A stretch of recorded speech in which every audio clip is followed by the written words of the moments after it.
សួស្តីបងប្អូនទាំងអស់គ្នានេះគឺជាសាច់រឿងពិតដែលបានកើតឡើងទៅលើបុរសដែលចូលចិត្តបោះតង់ដែលគាត់មានឈ្មោះថា Sky វាបានកើតឡើងនៅដន្លងភ្នំស្វែកនៃប្រទេស Scotland ហើយនៅពេលដែលគាត់ដើរទៅតង់របស់មិត្តភក្តិគាត់នឹងស្រាប់តែមានបុរសចម្លែកហ្នឹងបានដើរពីក្រោយគាត់ហើយវាមើលទៅហាក់បីដូចជា serial killer អញ្ចឹង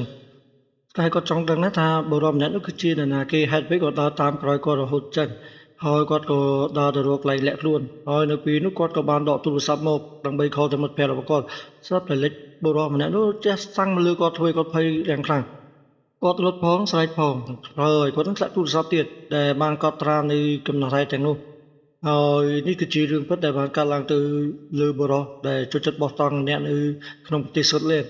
ហើយសូមតាមទៅបងប្អូនទាំងអស់គ្នាដែលចូលចិត្តបោះតង់សូមឲ្យប្រយ័ត្នប្រយែងផងព្រោះថាមនុស្សយើងឥឡូវនេះពិតជាសាហាវណាស់